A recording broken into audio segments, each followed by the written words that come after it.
The forest holds secrets, deeper and hungrier than any of us could ever imagine. My name is Elias Thorne, and for the last 10 years, I've been a park warden here at Oakhaven National Preserve.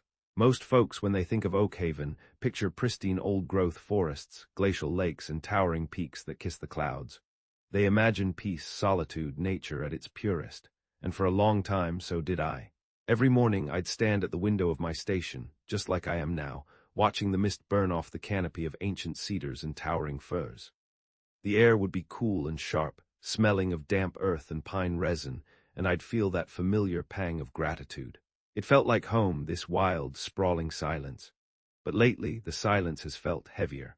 More watchful, the static hiss of my radio used to be a comforting sound, just routine check-ins from other wardens on patrol, hikers confirming their permits, the mundane pulse of the preserve. I'd pick it up, give my coordinates, confirm my route for the day, and set it back down. But my mind rarely settled on trail conditions or expected visitor groups anymore.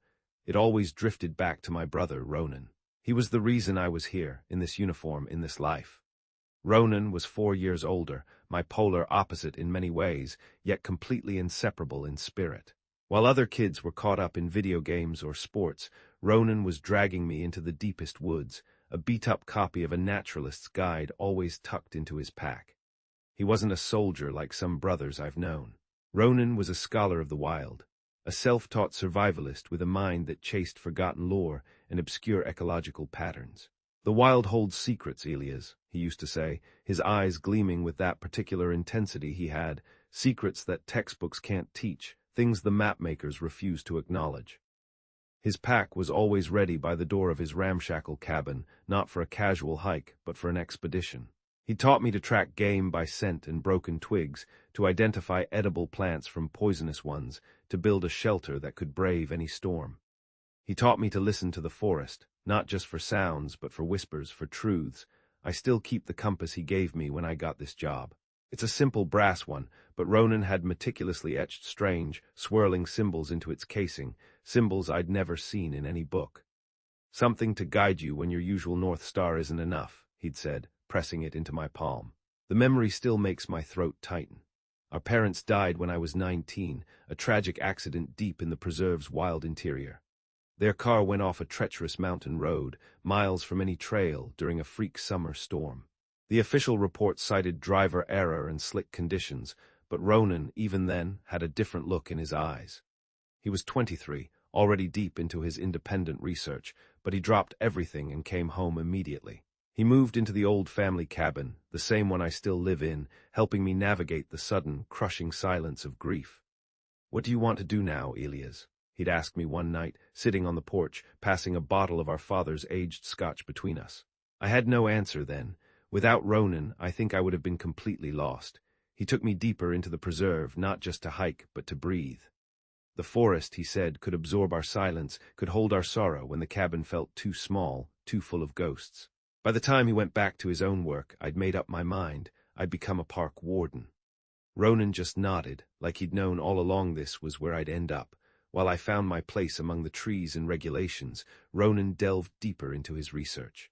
He never talked much about his findings, saying most of it wasn't meant for ordinary ears. But I knew he focused on anomalies, on places where, as he put it, the rules frayed. Sometimes, months would pass with just a cryptic email or a brief, untraceable message. Then he'd show up at my cabin without warning, looking older than his years, but with the same intense, knowing gaze. The last time I saw Ronan was 3 years ago. He had a rare 3-week lull in his work, and we planned a long trek through the preserve's most remote section, the Whisperwind Canyons. I remember how different he seemed then. Still sharp and capable, but with a new edge of vigilance, constantly scanning the tree line. Listening intently to the wind 5 days into our trip, we made camp by a small, unnamed lake, its surface reflecting the endless stars. Ronan had been uncharacteristically quiet most of the day, but as we sat by the fire, he finally started talking. "You ever think about how much of the world remains truly unmapped, Elias? Not just physically, but in other ways." I poked at the fire, sending sparks spiraling into the night. "What do you mean?" He stared into the flames, his voice barely a whisper. "There are places where the rules seem different. Places where the echoes of ancient things linger.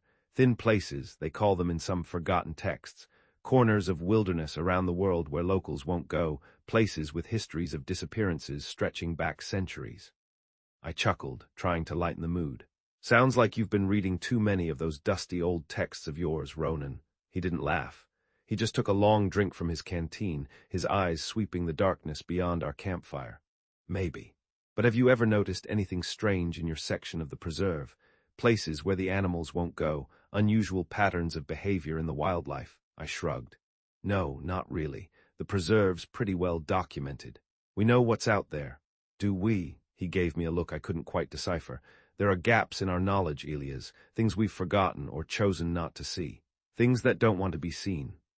I changed the subject, thinking he was just tired or perhaps, as I sometimes suspected, a little lost in his own esoteric world. But for the rest of the trip, I caught him checking behind us more than once, looking at the trees like he thought something was going to step out. That memory felt different now, as I stood in my warden station.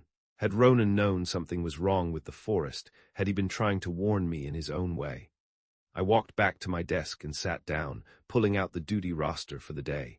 Wardens were spread thin across this enormous preserve, most working near popular hiking trails and campgrounds. The more remote areas only saw a warden visit maybe once a week, if that. Ronan knew this preserve almost as well as I did. If he wanted to check something out without being seen, he'd know exactly where to go. That thought made me feel a chill, an unshakable unease, even though I couldn't explain why.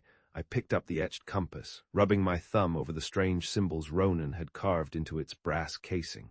My brother wasn't just any hiker who might wander off trail and get lost.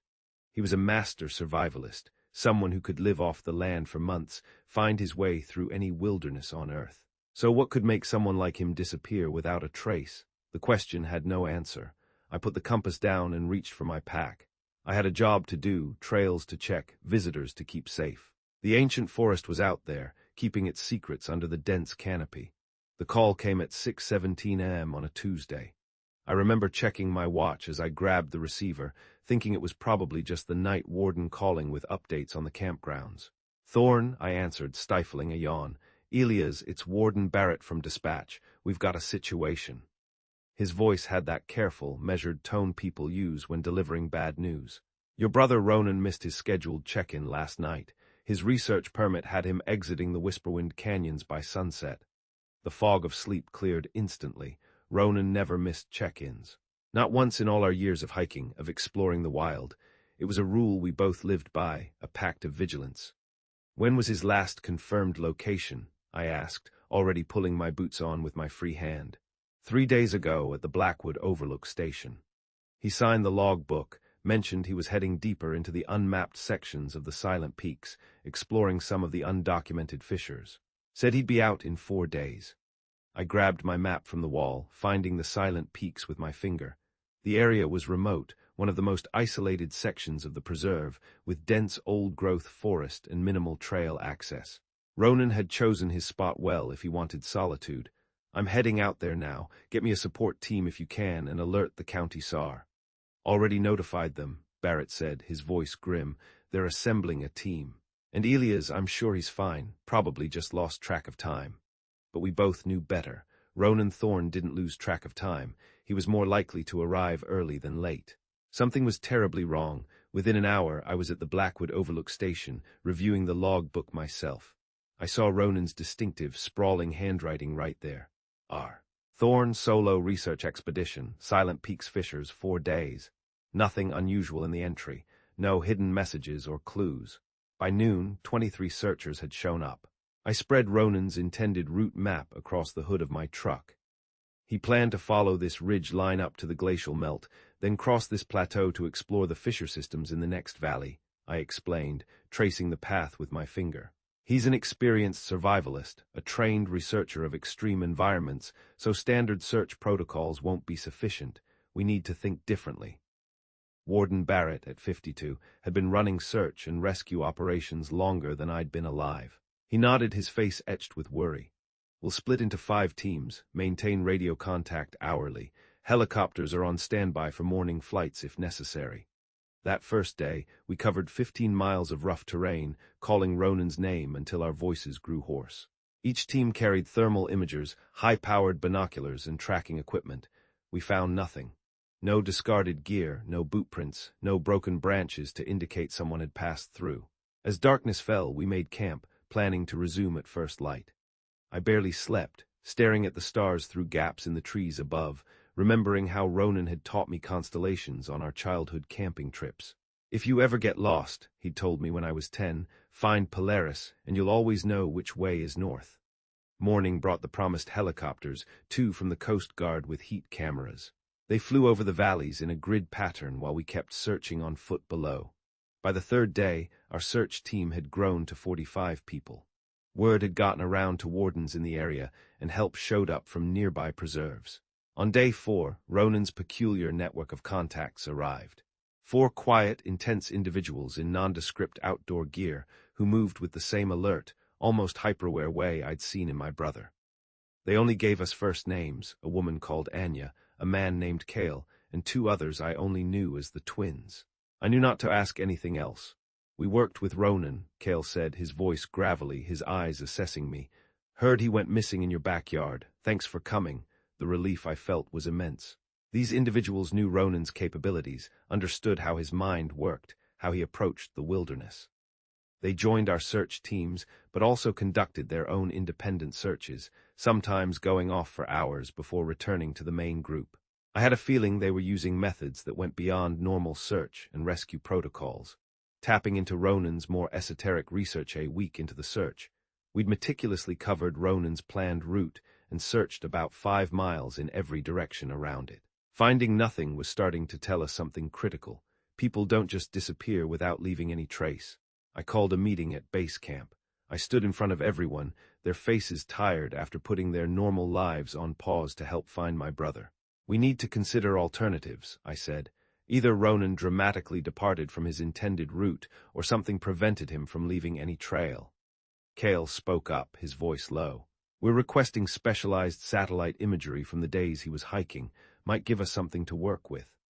2 days later, the satellite data arrived. We gathered around a laptop as Kale scrolled through the images. The resolution was surprisingly good, enough to make out major landscape features, though not individual hikers. This was taken the day before he was due to exit, Kale explained, pointing to a small, treeless clearing near a bend in a previously undocumented river. There's something there that doesn't match the previous day's image. We zoomed in as far as the pixels allowed. A small, dark spot appeared in the clearing, possibly a temporary shelter or a research tarp. That's 3 miles east of his planned route, I said, already marking it on my map. We went there right away, a team of 12, including Kale and Anya. The clearing looked untouched when we got there. No shelter, no campsite, no sign anyone had been there. But Kale crouched at the center, running his fingers through the pine needles and damp earth. Ground's been disturbed here recently, he said, looking up at me, his expression unreadable. Keep searching the perimeter. We found it 10 minutes later. A single, inexplicable symbol carved into the bark of an ancient fir, partially hidden by a thick patch of moss. The symbol was complex, a swirling pattern with sharp angles and what looked like an open eye at its center. It was unlike any trail marker or traditional glyph I'd ever seen. It pointed deeper into the forest, toward an area marked as unstable on some older preserve maps. But when I went to photograph it with my phone, the image on the tree simply vanished. The bark was smooth, untouched. I backed away, my heart pounding, realizing what I'd just witnessed. The discovery, or rather its disappearance, energized the search in a new, terrifying way. We expanded outward from that spot, bringing in specialized tracking dogs from the state police. The dogs showed intense interest in the area, but couldn't establish a consistent trail. They would pick up a scent, follow it a few yards, then lose it completely, whining and backing away from the thickest parts of the woods. 2 weeks into the search, the county sheriff called me aside. "Elias, we need to talk about scaling back." I knew this conversation was coming. Search resources were finite, and 2 weeks was longer than most operations ran, but I wasn't ready to hear it. "He's out there," I said firmly. "Ronan wouldn't give up on me." The sheriff placed a hand on my shoulder. "We're not giving up, but we need to be strategic now. I can keep a small team active, focus on targeted areas." The next day, half the searchers left. By the end of the 3rd week, only the core preserve wardens and Ronan's mysterious contacts remained. The helicopters were reassigned to other emergencies. The media coverage dwindled to occasional update scale, found me sitting alone by the base campfire one night during the 4th week. "The official search gets called off tomorrow," he said without preamble. I nodded. I'd already received the notification from Preserve headquarters. "What do you think happened to him?" I asked. Cale didn't say anything for a while. "Ronan was the best of us. If he didn't want to be found, not even we could find him." "You think he disappeared on purpose?" Cale stood to leave. "I didn't say that, but we're sticking around a few more days." Unofficially, even they left eventually after 6 weeks, I found myself alone at the makeshift command center, surrounded by maps covered in search grid markings and notes. My supervisor had been understanding but firm. I needed to go back to my regular duties. The search for Ronan would continue, but it could no longer be my full-time job. I didn't accept that. Instead, I took all my saved-up leave and sick days, setting up a pattern that would define the next months of my life. 4 days on duty as a warden, 3 days searching for Ronan. Every weekend, every holiday, every spare moment was spent looking through that section of the forest. I slept under the same stars Ronan might be seeing if he was still alive. I got to know every ancient cedar, every granite formation, every seasonal creek in that valley. Spring turned to summer, and the snowmelt filled up the rivers. I checked the banks for any signs that flooding might have uncovered. Summer brought lightning storms that started small fires throughout the preserve. Each time, I'd rush to the area, hoping the emergency might bring Ronan out if he was hiding. Each time I came back alone. The most frustrating part was the complete lack of clues. People don't just vanish. They leave hair, skin cells, dropped items, waste. Even if something terrible had happened to Ronan, there should be some trace. As months passed, I started collecting information on other disappearances in Oakhaven National Preserve over the decades. There weren't many, maybe one every few years, but they had weird similarities. Experienced hikers vanishing from remote areas. Few or no clues found. Searches given up after a few weeks. I kept a journal of my thoughts and ideas, filling pages with theories that got more and more far-fetched. Animal attack. The lack of blood or remains made that unlikely. Abduction, in such remote terrain with Ronan's skills. Voluntary disappearance, maybe, but why and how would he manage to leave no trail? The questions took over my life. I lost weight, slept badly, got snappy with colleagues.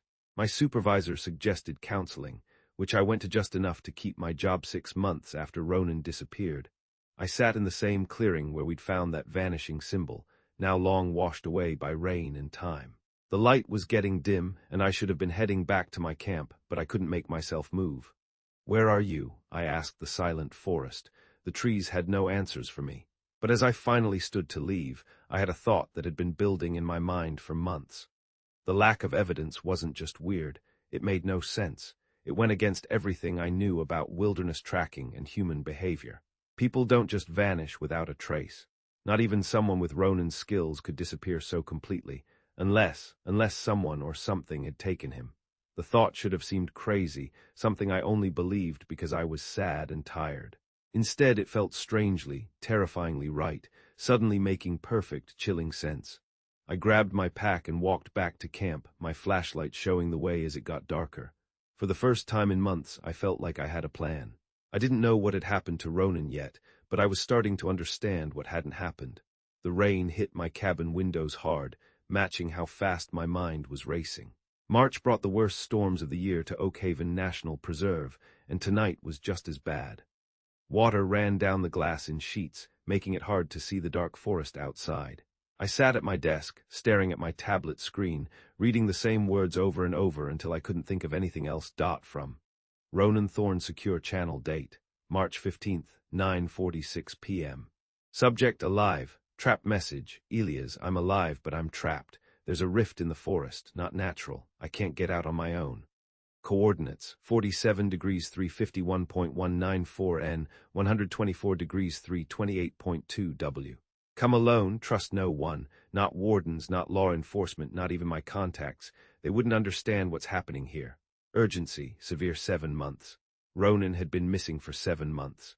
And now this message, encrypted with a key only he and I shared, appeared out of nowhere. My hands shook as I checked the timestamp again. The message had arrived exactly 3 minutes ago. I clicked the reply button and typed frantically. "Ronan, where have you been? Are you hurt? I'm coming to get you. Just tell me more about your location." I hit send, then held my breath as I waited for a response that didn't come. After 5 minutes of refreshing my inbox, I stepped back and tried to think clearly. This could be a cruel joke. Someone could have hacked Ronan's encrypted channel, or the thought I couldn't push away. This could actually be Ronan, reaching out after all this time. I needed to check if it was real.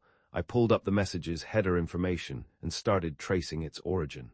My IT skills weren't exceptional, but Ronan had taught me enough about digital security to follow a trail. The message had jumped through proxy servers in Japan, then Germany, then Canada, before hitting what looked like a dead end. The level of technological obfuscation matched what I'd expect from Ronan if he were trying to remain untraceable. Next, I grabbed my detailed topographic maps of Oakhaven National Preserve and spread them across the floor. The coordinates showed a spot in one of the most remote sections of the preserve, about 30 miles northwest of where we'd focused our search efforts. My finger ran over the contour lines, showing the area was incredibly rough, with few ways to get in. I knew this section pretty well from training exercises. It had several known cave systems and a bunch of narrow valleys. What I didn't remember was any kind of significant rift or chasm like Ronan described. Nothing that would trap someone with his survival skills for months. Something about this didn't make sense. But if there was even the smallest chance this message was real, I had to do something. I picked up my phone and called Warden Barrett at dispatch. Barrett, it's Thorne, I need a favor. Elias, it's almost midnight, everything okay? I need to know if there's been any unusual activity on Ronan's accounts recently, bank, social media, anything. There was a pause on the line. Is this official business? No, I admitted, but I wouldn't ask if it wasn't important. Barrett sighed. Give me a day, I'll see what I can find out through my contacts. I need it tonight, Barrett. Another pause. I'll call you back. While waiting, I pulled out my tablet again and looked for any reports of weird occurrences or strange events in that part of the preserve. I couldn't find anything unusual in the ranger logs or visitor reports. I checked some historical records too, and only found a brief mention that local tribes used to avoid that specific area long before the preserve was established. They didn't say why. My phone rang 40 minutes later. Elias, it's Barrett. I checked with a buddy in digital forensics. As far as they can tell, Ronan's official accounts have been dormant since his disappearance. No logins, no transactions, nothing, except for that secure channel you mentioned. That channel has been active the whole time, receiving messages, but never sending any until tonight. I thanked Barrett and hung up. My head was full of ideas. If the channel was receiving messages, it meant someone was checking it. And if tonight was the first outgoing message in 7 months, something had changed. I grabbed my notebook and wrote down what I knew about the coordinates. They were about 3,100 feet up. The closest trail ended about 8 miles away. This time of year, there'd probably still be snow up there, especially on the north side of hills. It wouldn't be an easy trip, even in good weather. The rain got heavier outside, with lightning sometimes making my cabin bright white for a second. I went to my closet and took out my backpack, putting it on the bed. If I was really doing this, I needed to be careful. Ronan had taught me that good planning could save your life in the wilderness. First, clothes, warm underlayers, insulation, waterproof jacket, extra socks, gloves, hat. I packed my warden uniform last. I might need people to know who I was, or I might need to blend in if I encountered someone other than Ronan. Next, tools. My Winchester rifle, cleaned and checked. Hunting knife, multi-tool, headlamp with spare batteries, fire starter, maps, and the compass Ronan had given me. Survival gear, 3 days of high-calorie food, water purification tablets, a first-aid kit with antibiotics, an emergency blanket, 50 yards of high-strength climbing rope. Communication, a satellite phone, though it didn't work well in the deeper valleys, and my warden radio, which had even less range in that area. I packed carefully, making sure I had everything I needed. The work kept my hands busy while I thought about what Ronan's message meant. What kind of rift could trap someone with Ronan's skills? Why would he tell me not to contact his network, the same people who helped look for him? And most worrying, why would he reach out only now, after 7 months of nothing? I had no answers, but under all the confusion I felt something growing, hope. For the first time since he went missing, I had something real to go on.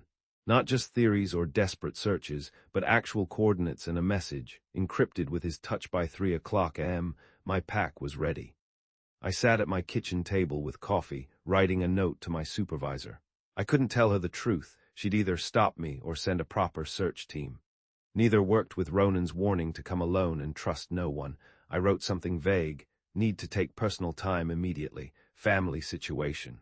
Will be unreachable for 3 to 5 days. Will make up shifts upon return. Elias Thorne. I'd built up enough goodwill over the years that they'd probably accept this without too many questions, at least for a few days.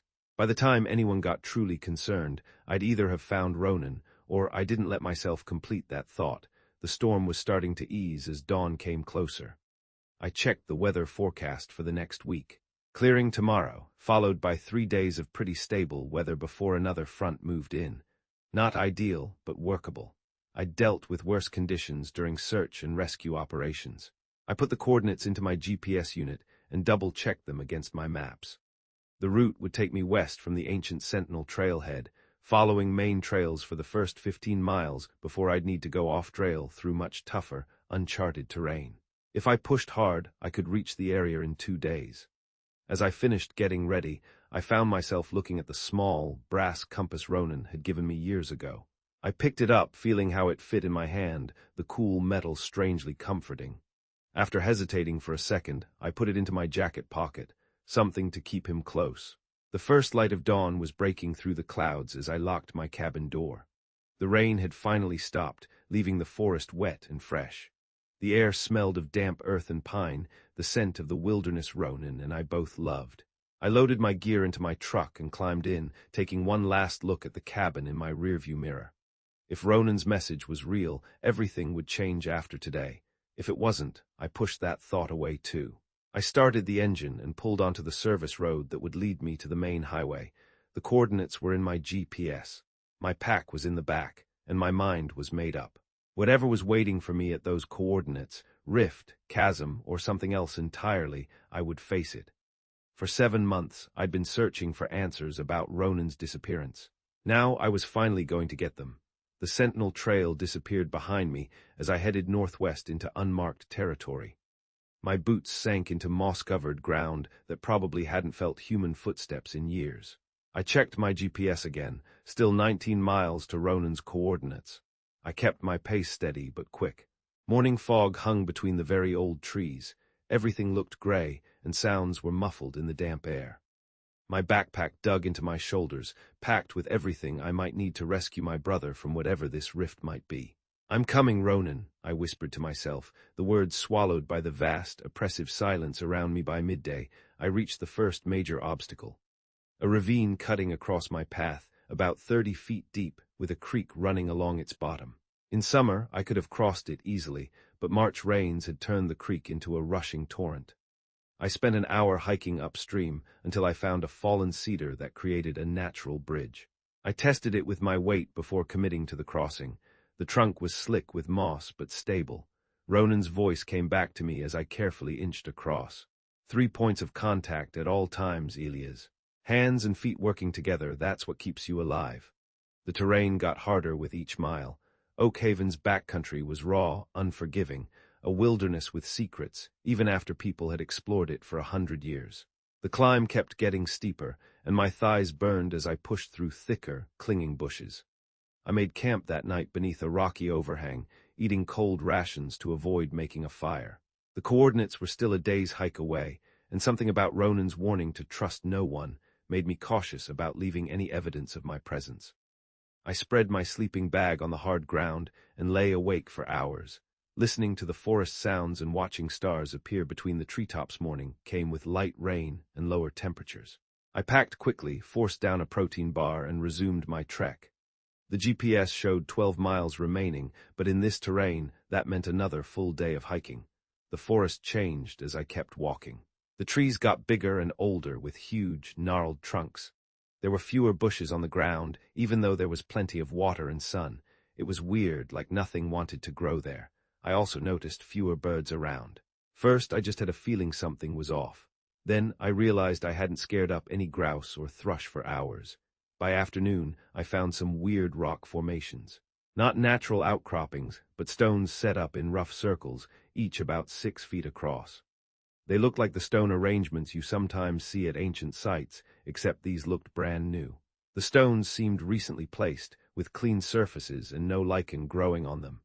I photographed them with my tablet before moving on, marking their location on my GPS.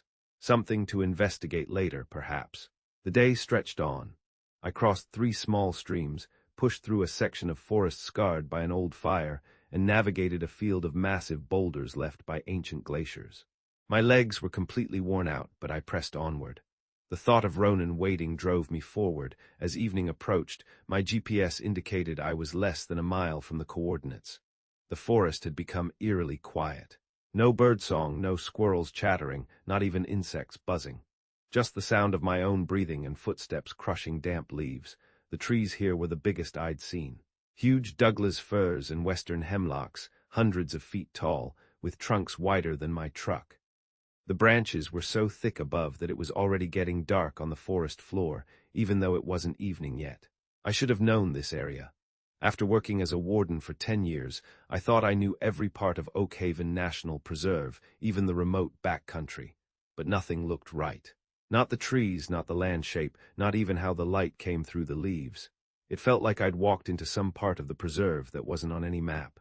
My GPS beeped softly, 500 yards to the coordinates. I slowed down, moving more carefully now, looking around for any sign of people. The hair on the back of my neck stood up. Something felt profoundly wrong about this place. A feeling I couldn't name, but knew from years in the wilderness. The feeling prey gets when predators are near. The forest opened suddenly into a clearing, about 50 yards across. I stopped at its edge, crouching behind a fallen log to check it out before going in. The clearing wasn't natural. The trees around its edges were too evenly spaced, as if something had pushed them back to create this perfect circle. In the middle stood a huge Douglas fir, bigger than any I'd seen in my career. Its trunk was as wide as a car, with deeply wrinkled bark, but the top third was shattered and blackened from what had to be a lightning strike. The blast had split the trunk down the middle, leaving a jagged gash in the old wood. I checked my GPS again. The coordinates Ronan had sent pointed to the exact center of this clearing, to that broken tree. After watching for 10 minutes and seeing no movement, I left my cover and approached carefully, rifle ready. The ground in the clearing felt different underfoot, spongier, less compact than the surrounding forest floor. No plants grew here, just a carpet of dark moss, unlike any native species I recognized. I circled the lightning-struck fir, examining the scorched wood. The strike looked recent, perhaps within the last year. The exposed inner wood hadn't yet begun to rot or attract insects. Behind the tree, partially hidden by fallen branches and splintered wood, lay the answer to Ronan's message. A rift. A perfect, impossibly smooth fissure cut into the earth, about 6 feet in diameter. It wasn't just a dark hole, it shimmered with an inner darkness, a depth that seemed to absorb not just light, but the very concept of it. I approached slowly, every instinct screaming caution. This wasn't a natural formation. No sinkhole, no animal burrow, no collapsed cave entrance. The edges were too clean, too precise, as if someone had used a giant, impossibly sharp blade on the forest floor. No dirt was piled nearby, as would be expected from excavation. The rim showed no signs of erosion or weathering, even with the region's heavy rainfall. I crouched at the edge, keeping my center of gravity low and stable. The rift was absolutely dark inside, not the grayish darkness of a cave mouth, but a perfect, light-absorbing black. I picked up a small stone and dropped it in. No sound came back, no impact, no indication of depth. I took off my pack and retrieved my headlamp. A heavy-duty model with a beam that could illuminate objects hundreds of yards away. I switched it on and pointed it downward into the rift. The beam disappeared into the darkness, not gradually fading with distance as physics would dictate, but simply ceasing to exist a few feet down, as if the light itself was being swallowed. "What the hell did you find, Ronan?" I whispered. I needed to check things out more, but I was careful not to rush in. I took some paracord from my pack, tied it around a nearby tree, and attached my backup flashlight to the end. With the light on, I lowered it into the rift. The cord went down 10 feet, 20-50. I could see the light for about 3 feet, then it disappeared. Though the cord kept going down, I let out 100 feet before stopping and gave the cord a little tug. It felt like nothing was attached. Even though I'd tied it well, when I pulled the cord back up, I saw I was right. The end was cut clean, like with a laser. The flashlight was gone. I backed away from the rift, trying to figure out what I was seeing. This wasn't normal. Nothing about this was normal. And somehow my brother had found it or been pulled to it and now thought he was stuck inside. The sun was going down. Whatever I needed to decide would have to wait until morning. I moved back from the clearing, about 50 yards into the regular forest, but stayed where I could still see the lightning-hit tree and the rift behind it. I set up camp quickly, hung my hammock between two strong trees instead of putting a tent on the ground, so I could see better and get away faster if needed. I kept my fire small and covered, just enough to heat water for my meal. I kept my rifle close, while I ate. Night came completely. The clearing looked a bit lighter than the rest, lit by a quarter moon. The broken fir tree stood tall, its shattered top pointing up at the sky. As it got darker, the forest was too quiet. No owls, no small animals moving in the bushes. The normal nighttime sounds of an old forest weren't there, replaced by a heavy quiet that felt strange. I kept checking my rifle, making sure it was loaded and the safety easy to reach. I pulled my jacket tighter and got in my hammock, my body tired but my mind still going. Ronan's words kept coming back to me. I'm alive, but I'm trapped. There's a rift in the forest, Elias, not natural. He was right about the rift. It wasn't natural. But what was it, and how could it trap someone like Ronan, who knew how to navigate any wilderness on Earth? I slept off and on. Every twig snap woke me up right away. Hand on my rifle, I remembered what Ronan told me years ago. Sleep light, wake ready. Your life might depend on that first reaction. I watched the stars move through gaps in the trees, counting the hours. The clearing stayed still. The rift, a darker spot in the shadows. Just before dawn, fog came up from the ground, covering the trees in white. The rift stayed a perfect dark circle, and the fog seemed to flow around it without going over the edge. The first morning light hit the tops of the trees, then slowly came down to the ground. Birds finally started calling, far away at first, then closer, like they'd stayed away all night but were now coming back. I got out of my hammock stiffly, my muscles sore after 2 days of hard hiking and a night of being on edge.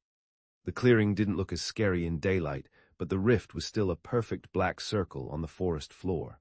As I ate a quick breakfast and packed up, I still felt uneasy. I'd found what Ronan told me about, but I still didn't understand how he could be trapped inside or how I could help him. One thing was clear. The rift wasn't on any preserve map or geology survey. It shouldn't exist at all.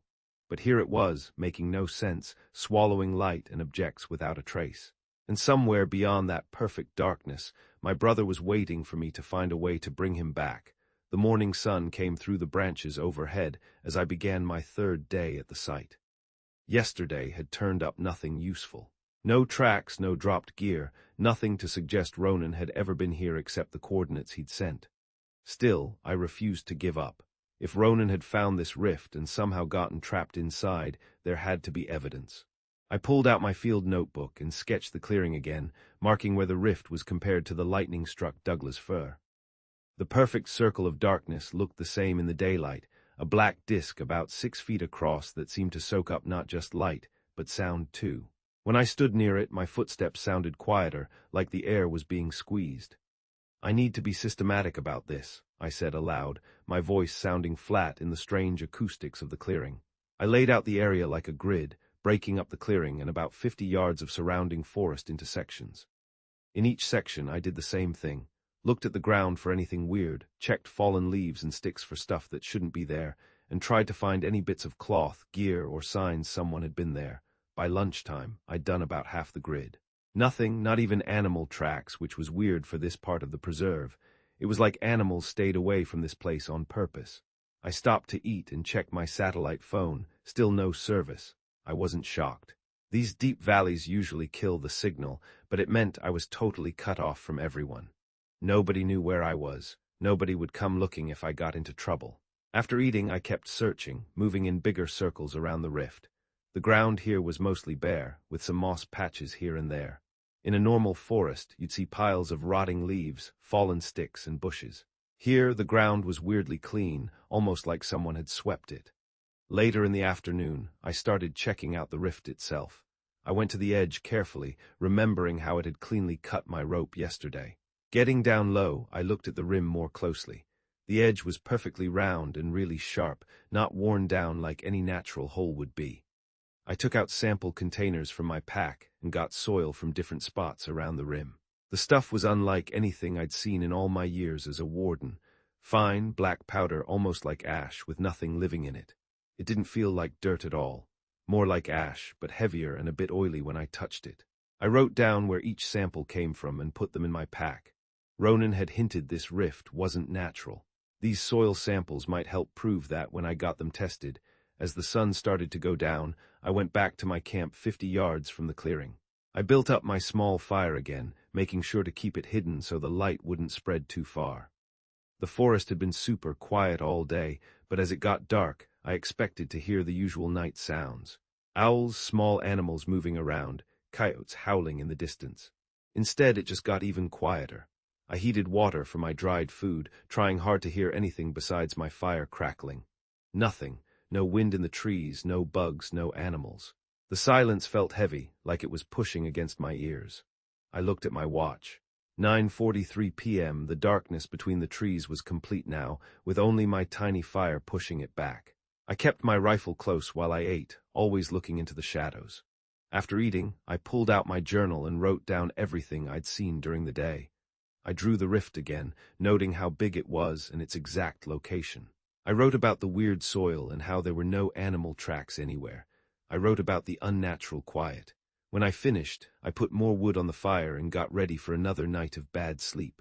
I checked my watch again. 11:37 p.m. I decided to stay up until midnight, then try to rest. The minutes went by slowly. 11:45, 11:53, 11:58. At exactly midnight, something changed. The silence broke. Elias, the sound was so faint I thought I'd imagined it. I sat up straight and reached for my rifle. Elias, help me. It came from the direction of the clearing, from the rift, a voice weak but unmistakable, Ronan's voice. I felt a jolt of panic as I grabbed my headlamp and moved quickly toward the clearing. I approached the rift carefully, still thinking about what had happened to my paracord. "Ronan," I called, keeping back from the edge. "Is that you?" The response came after a long pause, so quiet I had to lean forward to hear it. "Yes, I'm trapped, so weak, please help." I turned on my headlamp and pointed it down into the rift, just like before. The light only went a few feet down before the weird darkness blocked it completely. "How deep are you?" I asked, trying to keep my voice steady. "Are you hurt?" "Don't know how deep, been here so long." Losing track of time. The voice sounded like Ronan but weaker, strained. I tried to think clearly, pushing past the shock and surge of hope. "I have climbing rope," I said, "about 200 feet. Would that reach you?" "Maybe. Not sure, everything's different down here. Distances don't work right." I moved back from the rift, thinking about what I could do. I had the rope, carabiners, and my climbing harness. I could try going down, but the rift had cut through my paracord like it wasn't even there. What would stop it from doing the same to my climbing rope or to me? "Ronan, can you tell me what happened? How did you end up down there?" There was another long pause. "Found reports, military archives, people disappearing, came to investigate, fell in or pulled in. Hard to remember now." "What do you mean by pulled in? Is there something down there with you?" The voice got a bit louder, more urgent. "Not now, but they come back. Dawn brings them. I don't have much time, Elias. They come back at dawn. You need to get me out tonight." I ran my hand through my hair, trying to process what I was hearing. Who or what were they? Why only until dawn? None of this made sense. Ronan was a master survivalist, an expert in extreme environments. How could he have been trapped for 7 months in a rift in the ground? "Ronan, I want to help you, but I need to understand what I'm dealing with. What's down there?" "What happens at dawn?" the voice replied, now sounding desperate. "Please, I'll explain everything once I'm out. Too dangerous to talk now. They might hear. Just please, I can't last much longer." I walked around the edge of the rift, keeping a safe distance. My brother was supposedly trapped down there, asking for my help. Every gut feeling told me to act right away, to do whatever I could to save him, but something felt wrong. The convenient timing, his voice showing up exactly at midnight, the urgency about dawn, the way he kept talking about they without explaining who. "Ronan, can you see anything from where you are? Any light sources or openings? Dark, so dark, sometimes I see lights but not real lights. When you sent me the coordinates, how did you manage that if you're trapped down there?" Another long pause. "Found a way. Temporary connection, can't explain now. Please, Elias, rope, I need the rope." I went back to my camp, my mind racing. The voice sounded like Ronan, but something about this whole situation felt off. The rift didn't follow any laws of physics. The forest around it was weirdly empty and quiet. And now a voice, calling up from this impossible darkness, making urgent demands without really explaining why. I pulled out my climbing rope and started looking it over. 200 feet of high-quality nylon made to hold over 3,000 pounds of force. Under normal conditions, it would be more than enough for a rescue. But this rift had cut through paracord like it was nothing. What would stop it from doing the same to this rope or to me? The voice called again, louder now. "Elias, where did you go?" "Please hurry," I returned to the edge of the rift, rope in hand, but still coiled. "I'm here, Ronan. I'm trying to figure out the safest way to help you. There's no time for safe. They'll be back soon. Just lower the rope." I paused. The Ronan I knew was careful and thorough, especially when it came to survival situations. He'd never rush a rescue that could put someone else in danger. "Let me secure the rope properly first," I said, playing for time as I continued to assess the situation. "Fine, just hurry." I moved to the lightning-struck fir tree, testing its stability.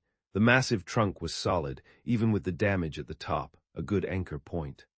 I began setting up a secure attachment for the rope, taking my time to ensure it was done properly. As I worked, I kept thinking about the voice from the rift. It sounded like Ronan, but something about the way it spoke felt off. Ronan would understand the need for proper safety precautions. Ronan would provide clearer information about the situation. Ronan would be thinking about my safety too, not just his own. The voice called again, a note of impatience now evident. "What's taking so long? Dawn isn't far off." I checked my watch. 12:37.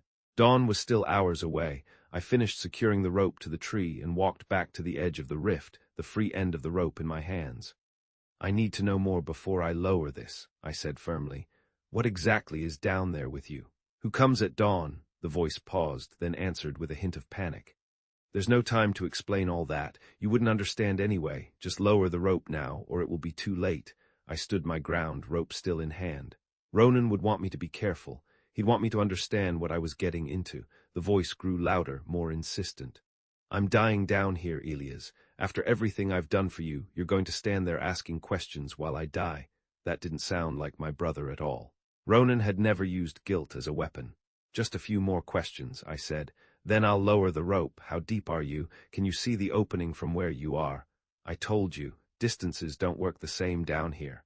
Just lower the damn rope." The voice was angry now, losing the weak quality it had started with. I took a step back from the rift, keeping the rope with me. "One last question," I said. "When we were kids, what was the one secret I ever told you, the one you swore never to speak of?" There was a pause, shorter this time. "The day you almost drowned in Blackwood Lake. The current was too strong. You were so scared." That was it. That was the secret, the one I'd told only him, and he'd never, ever spoken of it again. Not even when we were adults, not even when we were drunk and nostalgic. It was too raw, too deeply personal. The relief I felt was immense, a wave washing over me. This was Ronan. He was really in there. I reached into my jacket pocket and touched the brass compass. Its familiar weight felt good and comforting in my hand. "I'm going to lower the rope now," I said, making my decision. "I'll tie loops every few feet to help you climb. Just drop it straight down." "I'll find it." I pulled some rope from the coil and stepped closer to the edge, keeping a safe distance. The rift was a black circle that showed nothing below. I began to feed the rope into the rift, watching as the end dropped into the darkness. The rope kept sliding down, foot by foot, going into the black. I fed out 50 feet, then stopped. "Can you see the rope? Can you reach it?" "Lower, it needs to be lower." I continued feeding the rope, carefully watching how it moved into the rift. 100 feet, 150, almost the entire length. "Have you reached it yet?" I called down. "Almost, just a little more." I fed out the last several feet of rope, keeping only enough for a secure handhold. The rope now hung taut, as if something was pulling on it from below. "I've got it," the voice called, sounding stronger. "Now pull me up." I braced myself, prepared to help haul whoever or whatever was on the other end of that rope. The weight increased, the rope growing tighter. I leaned back, using my body as leverage. Then I noticed something strange. The rope wasn't moving how it should if someone were climbing it. There were no jerks or pauses, no rhythm of ascent. It simply grew tighter and tighter, as if being pulled down rather than supporting someone coming up. And the voice, it was still coming from deep within the rift. It wasn't getting any closer, even though the rope seemed to be moving. "Keep pulling." "I'm coming," the voice called, cold, still sounding distant. I got scared suddenly. I let go of the rope and stepped back quickly. The free end was pulled down into the rift with intense force. The whole rope disappeared in seconds, and I heard the tied ends snap against the tree, the sound bouncing through the clearing. Then nothing, complete silence. I backed away from the rift, feeling really scared. Whatever was down there, I was sure it wasn't Ronan. I looked at the rift in shock as the last of the rope went into the darkness. Whatever pulled it in was super strong, way stronger than any person could be. The clearing got quiet again. I backed away slowly, keeping my rifle pointed at the rift, though I wasn't sure how much good it would do against whatever was down there. The perfect circle of darkness just sat there, not giving away anything about what had happened. I went back to my camp, thinking hard. The voice sounded exactly like Ronan. It knew about my deepest, most personal secret, but something felt off about it all. My brother would never rush a rescue. He'd never try to make me feel guilty to get me to do something, and he would get why I needed to check things out before jumping in. This wasn't Ronan. I checked my watch. 1:15 a.m. Dawn was still hours away. I built up my fire, but the flames didn't help much with the cold feeling coming from the clearing. The stars looked tiny and far away through the tree branches above. No way I could sleep now. I took out my field notebook and wrote down everything that just happened, trying to make sense of it all. The voice from the rift, the rope getting pulled in with impossible strength, the weird quiet of the forest. After an hour of writing, I looked up toward the clearing. The rift was still there, just a perfect black circle against the dark forest floor. I needed to know more before deciding what to do. I stood up, grabbed my rifle, and walked back to the edge of the clearing. Keeping far from the rift, I called out, "I know you're not my brother." My words hung in the air for several seconds. Then the voice came back, still sounding exactly like Ronan, but somehow emptier. "What are you talking about, Elias? Of course it's me. I've been trapped down here for months. Please help me." "No," I said firmly.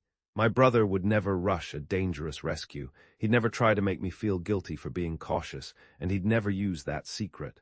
The voice paused, then changed tactics. "I'm sorry, Elias. I'm not thinking clearly. I've been down here so long. Please, I need your help." I took a deep breath. I needed to be sure. "When we were kids," I asked, watching the rift carefully, "what did you tell me was the key to finding my way if I ever got lost at night?" "Find Polaris," the voice replied without hesitation. "And you'll know which way is north." That was the right answer. But then it added, "You still have the compass, don't you? The one I etched for you." My blood ran cold. The compass. Ronan had never mentioned the etchings to anyone else. It was our thing. But the voice had just used the secret I confirmed earlier and now mentioned the compass.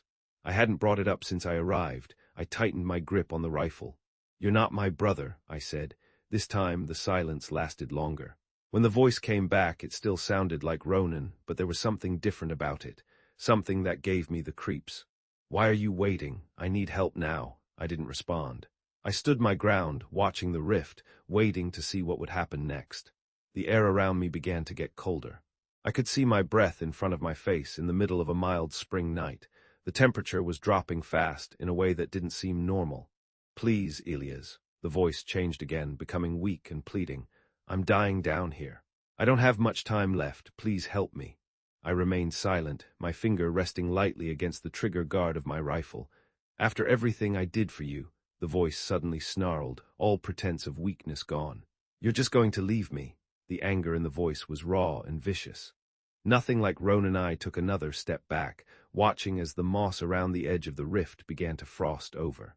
Even though it was warm out, the temperature had to be below freezing now, but only right around the clearing. I noticed every detail, trying to make sense of what I was seeing. The voice, the cold, how weirdly quiet it was.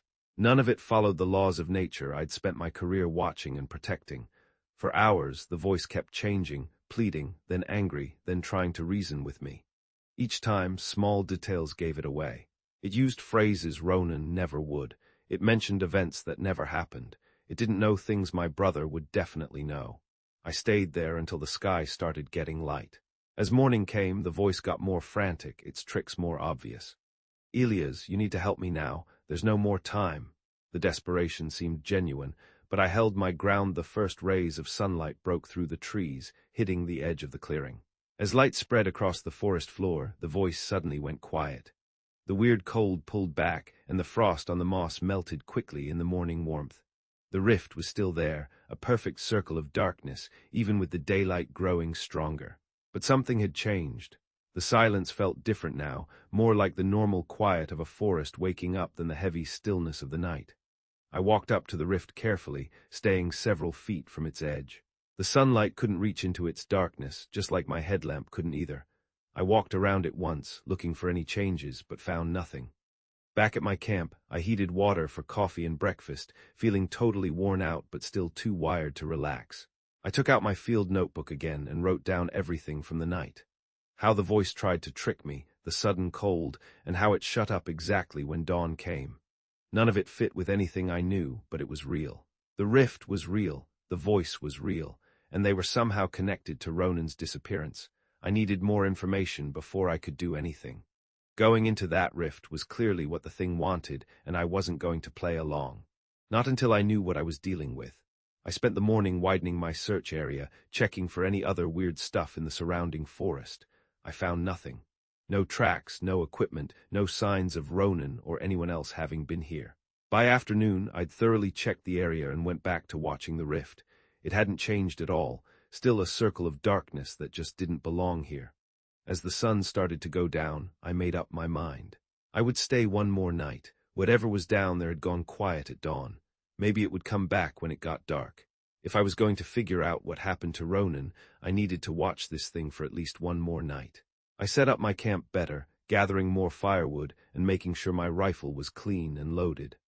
I put extra lights around my camp, not just to see better, but to track any weird changes in temperature or feeling. When it got dark, I sat by my fire, notebook ready, facing the clearing and the rift. I was ready for another long night of watching, determined to understand what I was dealing with before I did anything else. The dark circle waited in the clearing as the stars came out overhead. The laughter woke me up right away. I knew that chuckle. It was Ronan's, but as it kept going, the sound changed, twisting until it didn't even sound like a person anymore. I sat up in my hammock with my rifle already in my hand, looking straight at the rift, about 50 yards away. I could see the black circle even in the dark. It looked blacker than the night around it. The laughter got louder, the sound hitting the trees and coming at me from all directions. "You're pathetic, Elias," the voice called out. It still carried traces of Ronan in it, but twisted around something else, something old and wrong. "Your brother is dead. He died screaming." I slid out of my hammock, my boots hitting the soft forest floor. My hands didn't shake as I checked my rifle. 10 years as a warden had taught me to stay calm in crisis. But this wasn't a lost hiker or an angry animal. This was something I had no training for. "Soon, I'll wear your skin too," the voice continued. The words turning my blood cold. I walked toward the clearing, keeping trees between me and the rift as I went. Whatever was down there had shown it could pull really hard. I needed to stay back while still getting answers. At the edge of the clearing, I put my rifle against a tree trunk, pointing it right at the middle of the rift. "What are you?" I called out, my voice steady despite the fear twisting in my gut. The thing in the rift only laughed harder, the sound breaking apart into wet clicking noises no human throat could make. "We've been here longer than your kind has walked upright," it finally answered. "Your brother knew too much." The voice paused, and I felt myself lean forward despite every instinct screaming to run. "Just like your parents, my parents, the car accident, the official report had cited driver error." "What do you know about my parents?" I demanded, pressing the rifle stock tighter against my shoulder. Instead of answering, the voice changed. The switch was smooth and horrifying. "Tommy, sweetie, be careful." My mother's voice, perfect in every detail, the slight lift at the end of sentences, the warmth she always carried. "You shouldn't be out here alone." I stepped back, my throat getting tight. It wasn't just what she said, it was all those little things in her voice that were completely her. "Son, put down the gun." My father now, his deep, steady tone, exactly as I remembered it. "That's not how I taught you to handle firearms." The voices kept changing, cycling through my family, Mom, Dad, Ronan, then all of them at once, an impossible chorus speaking in unison. "We've been waiting for you, Elias. The last thorn, come closer, join us." I backed further away, grabbing from my pack where it hung from a nearby branch. I kept my eyes on the rift as my hand felt around the side pocket. The ground around the rift began to crack. Thin cracks spread out through the soil and moss like a spiderweb. From these cracks, something like black smoke or ink bubbled up, moving in the air before dropping back down. Not smoke, more like black liquid that moved the wrong way against gravity. The dark strands reached about 2 feet up before falling back into the ground. I knew I had to get out of there. Whatever this thing was, it was getting stronger and moving beyond the rift. The voices of my family kept up their creepy mix of sounds, the words making less sense but getting more pushy. My fingers found what I was looking for. The small satchel of specialized charges I carried for clearing rockfalls in emergencies. All wardens who worked in areas with possible rock slides or fallen trees blocking important paths carried these 3 compact, high-grade charges wired together with a remote detonator. I pulled it out carefully, along with the waterproof matches from the same pocket. I wasn't taking this step lightly. Using explosives in a national preserve without explicit permission would get me fired at the very least. At worst, it could start a forest fire or harm protected wilderness, but the other option seemed way worse. This thing, whatever it was, had taken Ronan, maybe my parents too. And it was growing. "I can be him for you," Ronan's voice said suddenly, alone again. "I can be your brother, better than he was. I know what you need." "You're not my brother," I said, striking a match against the box. The flame lit up, small and weak in the dark. Everyone stopped talking, but I could tell something was watching me. "You can't stop this," the thing in the rift said, dropping all pretense of sounding human. The voice now came out like stones grinding against each other. "We are eternal, we are patient. Your family has delayed the inevitable for generations, but it changes nothing." I put the match to the fuse. It caught, the sparks moving slowly toward the charges. "Yeah, let's test that theory," I said. I threw the bundle hard, right into the middle of the rift. The fuse sparked as it flew through the air like a tiny comet in the night sky. It dropped into the pitch-black darkness without making any noise. For 3 seconds, nothing happened. I dove behind the thickest tree trunk I could find, covering my head with my arms. The explosion wasn't just one blast, but a rolling wave of force that seemed to spread everywhere at once. The ground shook under me, trees swayed and cracked. The sound was so loud I couldn't hear anything else. But underneath it, I swore I heard screaming. Not human screaming, but something older and bigger, like metal tearing or stone breaking apart. I kept my head down as debris rained through the forest. Branches, rocks, and dirt showered down for what felt like minutes. When it finally stopped, I carefully raised my head. The clearing had caved in on itself. Where the rift had been, there was now a crater about 15 feet across, filled with broken trees and disturbed earth. Dust hung in the air, visible in the moonlight that now came through the new gap in the tree cover. I stayed where I was, watching and listening. The forest had gone completely silent. No birds, no insects, not even the sound of wind. The silence felt different from before. Not like something was watching, but the shocked quiet that comes after something terrible happens. After 10 minutes of nothing, I walked toward the crater carefully. The perfect circle was gone, replaced by jagged edges and chaos. The darkness that had filled it wasn't so deep anymore. It was just normal shadow now, showing rocks and dirt when I pointed my headlamp at it. I circled the crater twice, keeping my distance from the edge.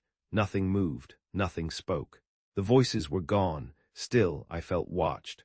Not from the crater, but from the forest around me, like the trees themselves had eyes. The back of my neck tingled with the feeling of being observed from every direction. I went back to my camp and packed everything quickly. I didn't bother being neat. I just stuffed everything into my pack, secured my rifle, and pulled out my compass. The logical part of my brain knew I should stay and document what had happened, take soil samples from the crater, take pictures of the site. But every other part of me was screaming to leave this place now, tonight. Without waiting for morning, I started moving east, compass in one hand, headlamp in the other. I'd hiked these mountains in the dark before, but never this fast. I half ran when I could, climbing over fallen logs and crossing streams without stopping. My boots gripped roots and rocks as I went. My lungs hurt as I pushed harder than I should have. Every few minutes I looked behind me, even though I knew I wouldn't see anything if it was following me. Hours went by. The forest stayed weirdly quiet as I traveled. No owls called. No small animals moved in the bushes. Just my own hard breathing and the sound of my boots on the ground. When the first bit of gray showed in the eastern sky, I was already miles from the site. My legs hurt from the fast pace, but I didn't slow down. I kept going as dawn spread across the sky, turning the forest from black to gray to green around me. I reached a ridge I recognized just as the sun came up over the mountains. From here, I could see the valley where the warden station was, still miles away, but now a real destination instead of just a hope. I stopped only long enough to catch my breath and drink from my canteen. Then I kept going downhill, letting gravity help pull me towards safety. By the time I got to the Warden station, the sun was fully up. I stumbled the last 100 yards to the door, fumbled with my keys, and basically fell inside. I locked the door behind me, then checked all the windows before collapsing into my desk chair. The stuff in the station, the maps on the walls, the radio equipment, the old coffee maker, should have made me feel better. Instead, they looked weird to me now, like I was seeing them from far away or through someone else's eyes. I sat there as daylight filled the room, trying to make sense of what had happened. The rift, the voices, the explosion. None of it fit with the world I thought I knew. None of it made sense according to the rules of nature I'd spent my career watching and protecting. But it had happened, and somewhere in all of that impossible horror was the truth about what had happened to my brother. I didn't tell anyone about what happened in the forest. How could I? There was no report I could file, no procedure for handling whatever I'd seen. The official logs simply showed I'd taken personal time to follow up on my brother's case, found nothing, and returned to duty. But I hadn't returned to duty, not really. My body went through the motions, checking trails, assisting visitors, filing reports, while my mind kept going back to that clearing, with its impossible rift and the voices that shouldn't have existed. For 3 days I didn't feel real in my own life. I barely ate. I couldn't sleep well, just getting a few hours that left me even more tired. Every time I closed my eyes, I heard my family's voices, twisted into that horrible group sound. I grabbed every historical record of the preserve I could find. During quiet night shifts, I looked through old reports dating back to the 1800s, trying to find anything that might explain what I'd seen. The archives weren't on computers, just boxes of paper files kept in the station's back room, sorted by decade. Missing prospector last seen near the Whispering Falls, 1887, I murmured, reading aloud to keep myself awake. Search parties reported hearing the missing man's voice calling for help from different directions simultaneously. Another report from 1912. Timber survey team abandoned work after repeatedly hearing voices of deceased family members coming from the forest floor. Area declared unstable due to potential fissures. And a note from 1943. Warden Hoffman reports hikers avoiding northeastern section of Dragon's Tooth Peaks, claiming the forest speaks with dead voices there. Request to close trail denied due to lack of substantiating evidence. With each report, I marked locations on my map. A pattern showed up, a rough circle about 12 miles across, with the rift I'd found sitting almost exactly at its center. People had been disappearing there for generations. Yet somehow the pattern had never been officially recognized. On the morning of the 4th day, I called Barrett at dispatch. "Barrett, it's Elias. I need a favor." "You sound like hell," he said bluntly. "Thanks. Listen, can you pull records of all disappearances in Oakhaven National Preserve for the last 100 years? I need locations, dates, anything you can find." "That's a lot of paperwork. What are you looking for?" I hesitated. "Just following a hunch about Ronan. Might be nothing." Barrett was quiet for a moment. "Elias, everyone's worried about you. Your supervisor says you've barely spoken 3 words since you got back." "Maybe it's time to." "I'm fine," I cut him off. "Just tired. Will you help me or not?" Another pause. "I'll see what I can do. Might take a couple days to pull everything." "Thanks, Barrett." I spent the rest of the day on autopilot, checking trail conditions that had been damaged in recent storms. When I returned to my cabin that evening, the sun was already setting.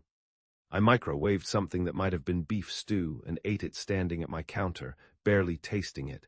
The knock came as I was washing my bowl in the sink. 3 sharp raps on my door, precise, deliberate. I froze, water still running over my hands. Nobody came to my cabin this late. The other wardens knew I valued my privacy, and hikers had no reason to be this deep on service roads after dark. I turned off the water and dried my hands on my jeans. My rifle was in the bedroom, too far. I reached for my hunting knife instead, sliding it from its sheath on the counter. The knock came again. Same pattern, 3 sharp raps. I moved to the door, knife kept low against my leg. Through the window beside the door, I could see someone standing on my porch. Tall, definitely a man, with his face hidden in the shadows. "Who is it?" I called, my free hand moving toward the doorknob. "Elias." The voice was weak, raspy with exhaustion, but I recognized it instantly. "It's me." I yanked the door open. Ronan stood swaying on my porch, barely able to stand. His clothes were ripped and hanging off his skinny body. His face looked sunken in, with sharp cheekbones and skin pulled too tight. His eyes were empty, yet I could tell he knew who I was when he looked at me. "Ronan," I whispered, the knife clattering to the floor as I reached for him. He stumbled forward, and I caught him as his legs gave out. He weighed almost nothing, his body so light I could feel each rib as I helped him inside. I kicked the door shut behind us. "You're alive," I said, my voice breaking. "How water?" he rasped, his cracked lips barely able to form the word. I helped him to my couch and ran to the kitchen, coming back with a glass of water. His hands shook too much to hold it, so I helped him drink, small sips at first, until he could manage it himself. I looked him over as he drank. He was obviously starving, but there were other marks too. Strange circular bruises on his arms and neck, some fresh, others turning yellow. A jagged scar went from his right temple down to his jaw, red and puffy like it had never been treated. "Ronan, what happened to you? How did you escape?" I found the rift. I heard. He held up a shaky hand, cutting off all my questions. "Food," he whispered. "Please." I brought him the rest of the stew, still warm in its pot. He ate mechanically, without pleasure or haste, like someone who had forgotten what hunger felt like but knew they needed to eat. I sat across from him, hands clasped between my knees to keep them from shaking. My brother was alive. After 7 months of searching, of grieving, of questioning my sanity, he was here in my cabin, solid and real. When he finished eating, Ronan set the bowl aside and looked up at me. His eyes looked clearer now, more focused. "You found it," he said, not a question. I nodded. "3 days ago, I heard voices. Your voice, Mom and Dad too. I swallowed hard. I almost went in, but you didn't. No, I used charges instead, collapsed the opening." A slight, almost imperceptible smile crossed his face. "Smart. That's what saved me." Ronan slumped back against the couch, looking completely wiped out. "I was investigating rumors," he began, his voice still raspy but getting stronger. "My research takes you to remote places. Places where locals tell stories about parts of the wilderness they won't enter, places where people go missing." He took another sip of water. I started noticing patterns. Different continents, different cultures, but the same stories. Voices in the wilderness calling your name, rifts that appear where they shouldn't be, people just disappearing. "Why didn't you tell me this before?" I asked. Ronan's eyes met mine. "I tried, that camping trip 3 years ago.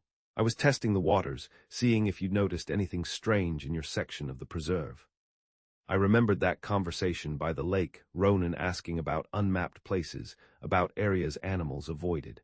I'd brushed off his concerns as tiredness or simple eccentricity. "When I went missing," he continued, "I was following a lead. A report from the 1920s about a research team that disappeared in this very preserve. All except one member, who was found wandering, claiming the others had been taken below." I thought of the reports I'd been reading. I found similar accounts dating back to the 1800s, but they're scattered, buried in different files. "No one connected them," Ronan nodded. "That's by design. There are people, organizations, they know about these things and work to keep them hidden." He coughed, a dry, rattling sound. "I got too close, found the rift. And then it got me." I leaned forward. "What is it, Ronan? What's down there?" "An entity, ancient. It's been there for thousands of years, feeding on people, not just their bodies, their memories, their emotions. Their connections." His voice dropped to a whisper. "It wanted to understand us, to perfect its mimicry." I felt sick thinking about how that voice from the rift sounded exactly like my family. The way they talked, the little things they did, everything. "The rift leads to a cave system," Ronan continued. "Miles of tunnels. It kept me alive down there in a chamber with others. Others. There are more people down there." Ronan looked away, his eyes unfocused. They didn't last as long as I did. It seemed to feed more slowly on some than others. I don't know why it wanted to keep me alive longer." I thought of the black tendrils I'd seen oozing from the cracks around the rift. "How did you escape?" "When you set off the charges, the entity was disrupted. Feeding on multiple people at once takes concentration. The blast broke that concentration. The tunnel shifted and one collapsed, revealing a passage I hadn't seen before." His hands trembled as he set down the water glass. "I ran for what felt like days. The tunnel eventually led to a small opening, miles from where I went in. I've been trying to reach you ever since." I tried to process everything he was saying. It sounded impossible, but I had seen enough to know he was telling the truth. "Ronan," I said carefully, "when you were down there, did it tell you anything about Mom and Dad?" His eyes snapped to mine, suddenly alert. It knew them, Elias. It's been hunting our family for generations. What? The car accident wasn't an accident. Ronan's voice had dropped to a whisper. Mom and Dad found out something about our family's connection to these entities. They tried to protect us by moving away from here, but it found them. I stood up and paced across the room, running my hands through my hair. That's not possible. The police report said driver error. Think about it, Elias, Ronan said. How many experienced drivers lose control on a straight, dry road in the middle of the day? No other cars involved, no witnesses. They were targeted, Elias. I thought back to the accident. The official explanation never really felt right to me, but I was too deep in grief to question it. How does it feed? I asked, not sure I wanted to know the answer. Ronan looked upset. It sticks these feelers on you right here. He touched the weird, round bruises on his arms and neck. They pull your memories out first. The recent ones are easiest, then deeper stuff. Childhood, people you care about. It uses what it learns to make better traps. He took a shaky breath. That's why it could sound like Mom and Dad. It took those memories from me. It learned their voices, the way they talk. All those little things only family would know. I sat back in my chair, trying to process the horrifying reality he was telling me. We need to report this, I said. Get help. The Park Service, the military. No, Ronan's voice was suddenly sharp with fear. No authorities, they're compromised. What are you talking about? The entity isn't alone, Elias. There are others like it in wilderness areas around the world, and there are people who protect them, people in positions of power. I stared at him, trying to make sense of the brother I knew, practical, down-to-earth, sensible, compared to the man talking about ancient creatures and conspiracies. Ronan must have seen the doubt in my eyes. Why do you think no one connected those disappearances? Why are some areas still not mapped, even with all our modern technology? These things have been feeding on humans for hundreds of years. They have human allies who help keep their existence secret. But why would anyone help them? Power, knowledge, maybe protection. Ronan coughed again, his body shaking with the effort. I don't know everything yet, but I know we can't trust the authorities with this. I got up and brought him a blanket from my bedroom. He was shivering, even with the cabin being warm. You need a doctor, I said, draping the blanket over his shoulders. Not yet, not until I know who we can trust. He gripped my arm with surprising strength. Promise me you won't tell anyone I'm here, not your supervisor, not your fellow wardens, no one. I hesitated, then nodded. Okay, for now, but you need rest, and tomorrow we're going to figure out what to do. Ronan relaxed slightly, sinking deeper into the couch. Thank you for believing me, I wasn't sure you would. After what I saw at that rift, I'd believe just about anything, I said. Get some sleep, we'll talk more in the morning. I helped him stretch out on the couch and brought him another blanket. Within minutes, his breathing had evened out into sleep, though his face stayed tense even while he was out. I went to the window and looked out at the dark forest around my cabin. Somewhere out there was the thing that had taken my brother, that might have killed my parents. It had survived the explosion. It was still out there, waiting. And according to Ronan, it wasn't alone. I spent the night listening to Ronan's broken-up story.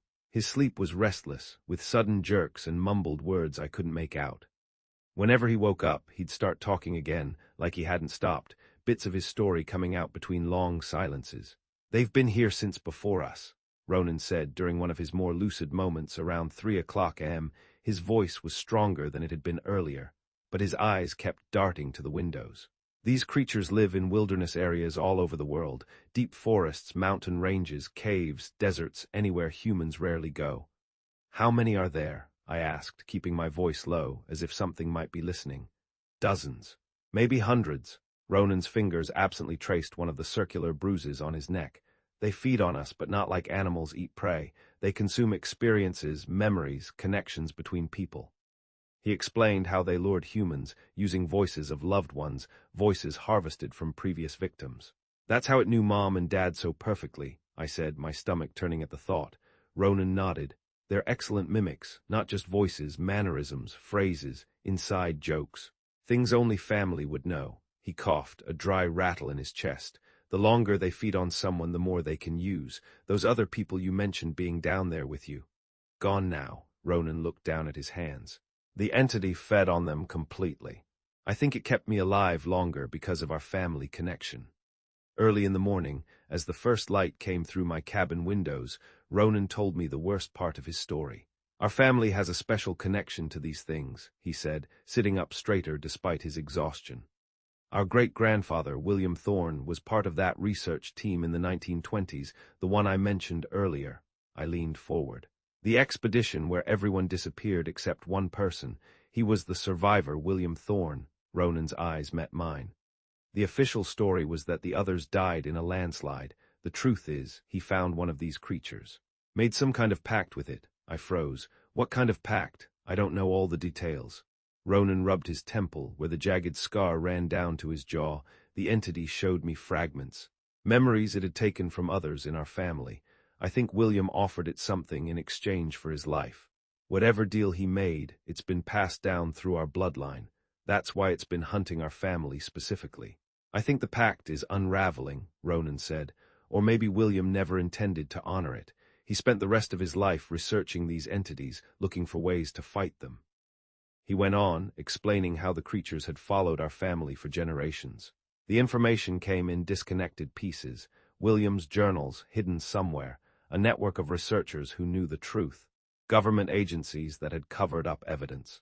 As the morning sunlight started hitting the trees outside, Ronan finally fell into deeper sleep. I sat watching him, my mind racing with everything he told me. It sounded impossible, yet I'd seen enough to know he wasn't making it up. I checked my watch. 6:30 a.m. I needed to call my supervisor and tell him I wouldn't be coming in. I couldn't leave Ronan alone, not in his condition. My throat was really dry after the long night. I got up quietly and went to the kitchen for water. The tap made that knocking noise it always did, air in the pipes. I filled 2 glasses and headed back to the living room. Ronan was gone. The blankets lay in a heap on the couch. I set down the glasses and checked the bathroom and then my bedroom. Nothing. "Ronan," I called out. The silence that answered made my skin crawl.